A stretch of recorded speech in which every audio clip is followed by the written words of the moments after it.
열심히 다녔습니다. 그래서 우리의 환경, 우리의 생명을 지키기 위해서 나름 노력했다고 자부를 하고요. 제가 원숭이띠거든요. 제가 원숭이띠인데 내년에도 또 원숭이의 해기 때문에 내년에도 더 열심히 한번 달려보겠습니다. 자, 그러면은 환경운동연합의 회원님들이 뽑은 10대 뉴스 한번 보실까요?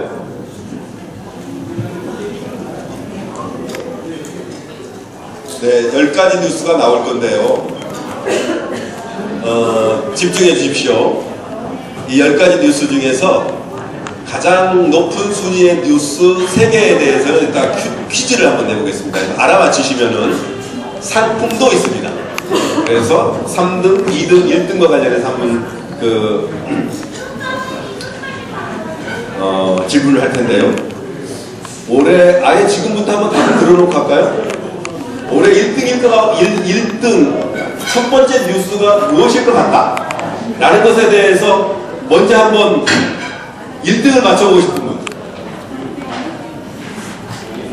긴장이 되는군요. 좀 이따 하도록 하겠습니다. 10번째 뉴스는 10대 뉴스 중에서 저희가 10번째로 뽑은 것은 프란체스코 교황께서 발표한 세계적 가치 3위를 받으셔서입니다.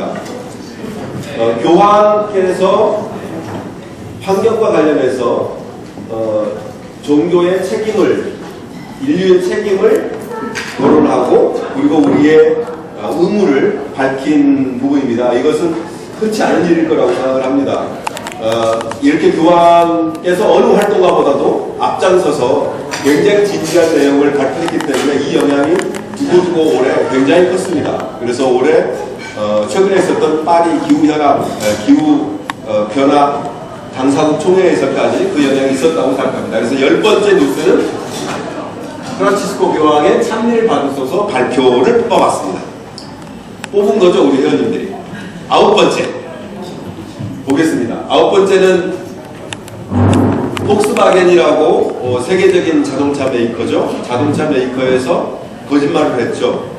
자기들이 유로 6에 해당하는 배출 기준을 맞추고 있다고 주장을 했었는데 나중에 확인을 해보니까 검사 과정에서의 조작이 있었다는 거였습니다.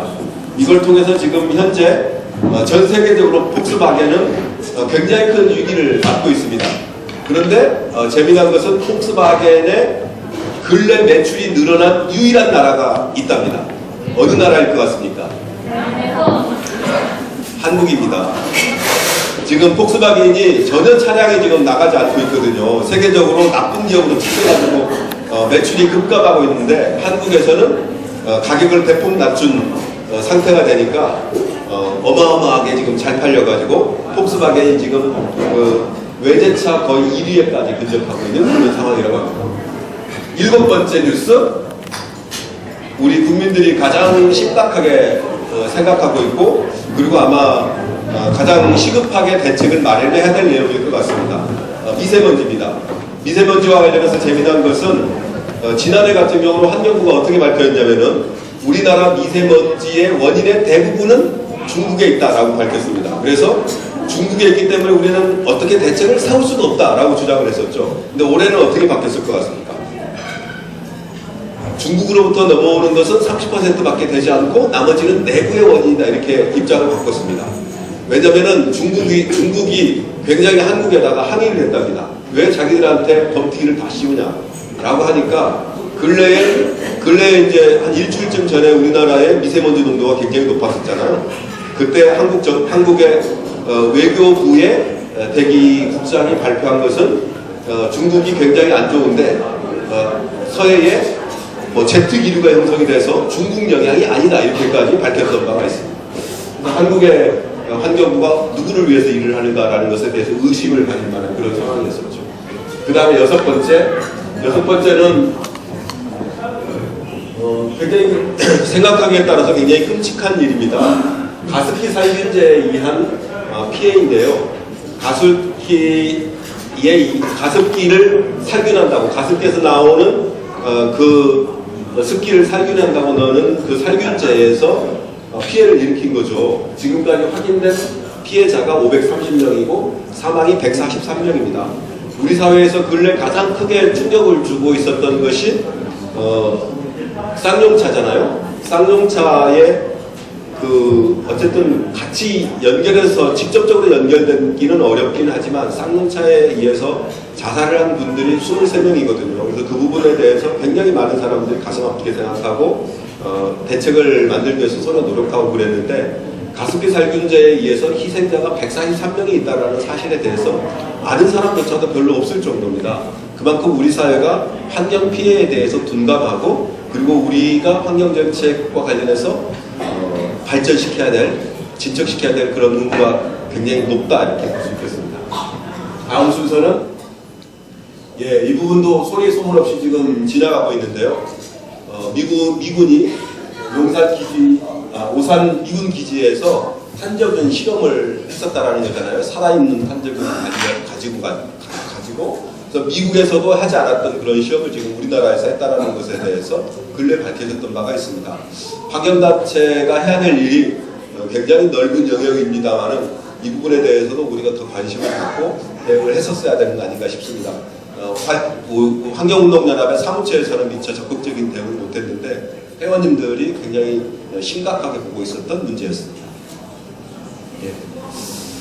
10대 뉴스 여기까지 왔는데요. 이제 1번이 뭐가 될지 한번 알아보쳐 볼까요? 1등을 마친 세 분에 대해서 상품을 걸겠습니다. 상품을 보여드리겠습니다.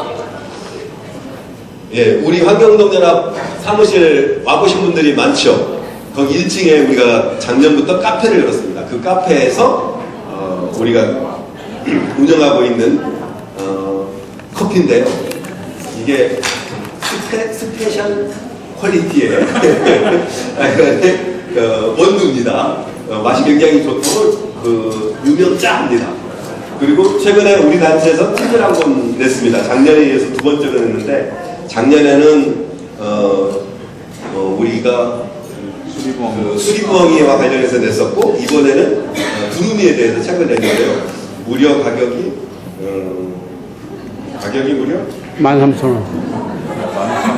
12,000원. 13,000원입니다. 14,000원. 13,000원짜리 책이 걸려 있습니다. 이 세 권을 걸고 자 1등을 마치시는 분들에게 드리겠습니다. 우선 손을 먼저 드시는 분이 유리하겠죠?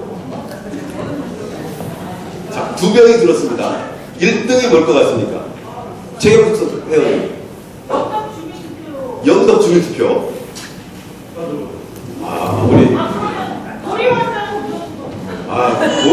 고리 원전과 영덕 이렇게 나왔습니다. 그 다음에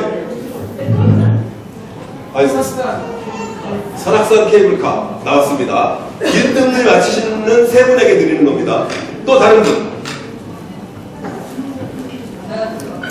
또 있습니까? 아까 이게 한번 돌아갔었거든요. 그래서 앞에 화면을 주의 깊게 봤던 분들은 1등을 맞출 수 있습니다. 1등 한 번만 더 기회 드리겠습니다. 네. 네? 이쪽은 바람잡이였답니다. 다른 분 있습니까? 그러면 상은 맞춘 분에 한해서만 드리는 걸로 하겠습니다. 자, 그럼 가보겠습니다. 이게 지금 5번째죠? 5번째로 전 화면 나왔죠. 5번째로 나왔던 것은 4대강과 관련한 이런저런 뉴스입니다. 참 저희가 이 부분에 대해서 대응을 잘 못한 측면이 있는 것 같아요. 올해 가뭄이 있었습니다. 가뭄이 있었지만 그 가뭄의 정도에 비해서 언론이라든지 정치권의 호들갑은 지나쳤습니다. 그래서 그 결과로 국민들은 올해 굉장히 큰 가뭄이 들은 걸로 인식을 하게 되는 상황이 됐고 그 틈을 노려서 4대강 사업을 잘한 거다라고 정부가 선전을 하기에 이르렀고 결과적으로는 이러저러한 각종 또 물과 관련한 개발 사업을 하겠다고까지 발표를 한 상태입니다.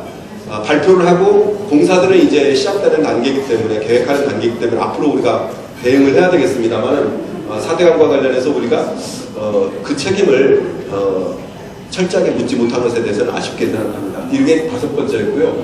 4번째로는 박근혜 대통령의 창조경제에 대해서 설명하실 수 있는 분 있습니까?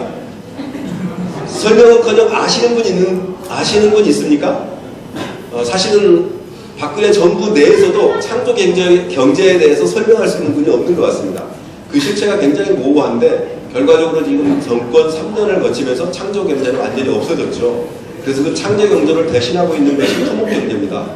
그러면서 지금 토목 경제의 또 핵심은 각종 환경과 관련한 규제를 완화하는 것으로 나타나고 있습니다. 그래서 국립공원에 케이블카를 만들고, 그리고 뭐 그린벨트를 해제하고, 각종 도시개발을 산악에서의 또 규제를 해제하고, 이런 형태들이 나타나고 있어서 네 번째로는 이 정권의 환경규제 완화가 네 번째의 순서를 맞았습니다. 세 번째로는 파리 신기후체제의 출범입니다. 파리 신기후체제는 2020년 이후에 세계가 기후 변화를 막기 위해서 협력하는 체계가 파리 기후체제죠. 이번 12월 초에 있었던 부분입니다. 여기에서 의외로 세계가 협상을 통해서 굉장히 큰 진전을 이루었습니다. 이 협약의 결과를 그대로 관찰하게 된다면 세계는 21세기가 다 가기 전에 인류가 방출하는 온실가스의 양과 그리고 자연계가 흡수하는 온실가스의 양이 평형을 이루는 그 단계에 돌입하게 됩니다. 결과적으로는 20세기 중반에 화석 연료를 퇴출해야 되는 것이 인류 공통의 목표가 되게 된 것입니다. 아주 의욕적인 결과를 낸 겁니다. 물론 그 결과가 그냥 시간이 지난다고 해서 자동적으로 이루어지는 것은 아닐 테고, 단체들이 또 환경하는 사람들이 열심히 압력을 넣고 활동을 하는 결과여야 되겠지만, 어쨌든 이번 파리 협약을 문자 그대로 해석한다면 20세기 말이면 화석연료가 퇴출되게 되는 단계까지 가게 됩니다. 그래서 굉장히 큰 의미 있는 성과를 거뒀다고 할 수 있습니다. 그런데도 불구하고 한국은 국제사회가 기대하는 만큼 기여하지 못하는 지금 상황이어서 아쉬움이 남아 있습니다. 넘어가겠습니다. 두 번째로는 케이블카와 관련한 것입니다. 케이블카와 관련해서 설악산 케이블카가 지금 논란이 되지만, 설악산 케이블카와 비슷하게 추진되고 있는 것이 전국에 32군데에 있습니다. 온갖 국립공원과 그리고 명산이라고 하는데 지금 케이블카를 놓겠다고 하는데, 이 케이블카를 국립공원의 한가운데까지 올리겠다라고 하는 것은 어떠한 형태의 보호나 제도조차도 다 무시하고 개발하겠다라는 것의 상징이라고 볼 수도 있겠습니다. 따라서 이 부분을 막기 위해서 우리가 더 노력을 해야 될 테고요. 마지막 한 개 남았죠. 다시 한번 묻겠습니다. 1등 후보 뭘 것 같습니까? 나왔었습니다. 1등에 대해서 맞출 수 있는 분? 방금 나왔습니까? 자, 그럼 상품은 2개만 드리도록 하겠습니다. 우리가 뉴스를 모호하게 뽑았어요. 이래서 1번 이렇게 뽑았습니다. 경주 월성 1호기 폐쇄를 위한 활동들, 그리고 영덕의 주민투표 활동, 그 다음에 고리 1호기의 폐쇄 결정을 몽땅 묶어서 하나의 뉴스로 처리를 했거든요. 우리나라에서 그 노후 원전이 폐쇄된 것은 처음 있는 일 아닙니까? 폐쇄되기로 결정한 것은 처음 있는 일 아닙니까? 고리 1호기를 폐쇄하기 위해서 정말 많은 분들이 노력을 했습니다.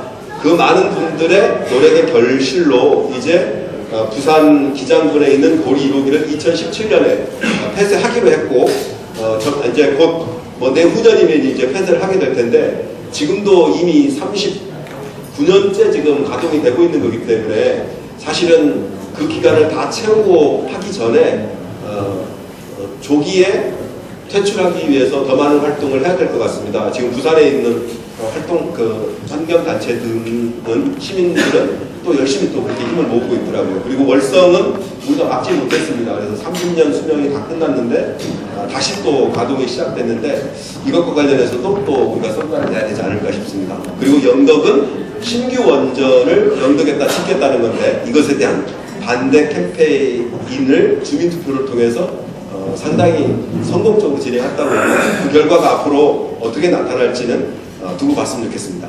그러면은 일단 맞추신 두 분이 있죠. 두 분을 앞으로 모시겠습니다.